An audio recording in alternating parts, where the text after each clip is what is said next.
Isang mapagpalang araw na naman nga po sa lahat. Ngayong araw nga po ay wala na naman nga pong katapusang paglilinis at pagliligpit. Buti na lang talaga ay nandito nga ang Junakis ko na si Aryang. Wala nga po pala silang pasok ngayong hapon kaya sabi ko nga sa kanya ay tulungan na nga lang niya ako maglinis at magligpit dito sa bahay. Medyo nahihirapan na nga din ako huminga dyan kaya nga sabi ko sa kanya ikaw nga muna dyan sa kulungan ng pusa. Pagpasensyahan nyo nga po muna yung kulungan niya kasi wala nga din po kami pambili ng maganda-gandang kulungan. Pero okay naman na yan yung kulungan niya na yan. Yan po yung dati naming tray na lalagyan ng dati ng mga sapatos o mga tsinelas. Kaso sira na nga po yung sa may ibaba kaya ginawa ko na nga lang din po siyang kulungan ng miming namin. O 'di ba napaka-reusable? Sabi nga nila 'di ba kapag pwede pa nga i-reuse mo nga din po yung mga gamit. Kaya yan ginawa ko nga po ang kulungan ng miming. At pagkatapos niya nga asikasuhin yung kulungan ng miming at magwalis ay inasikaso na nga din po namin yung saksaka ng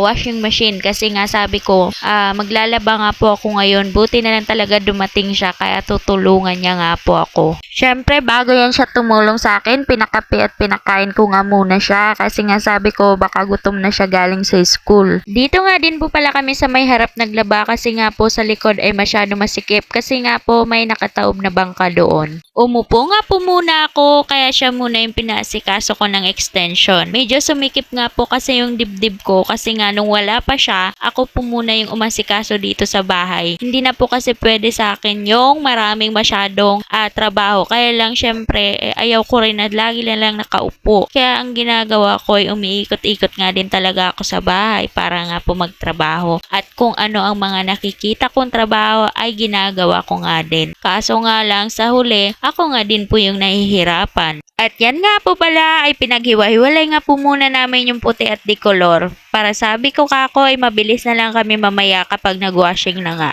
Siya nga din po pala ang nag-brush ng mga tsinelas at sapatos tsaka ng bag niya para kako hindi na ako mahihirapan or matagalan sa mga damit na lalaban ko.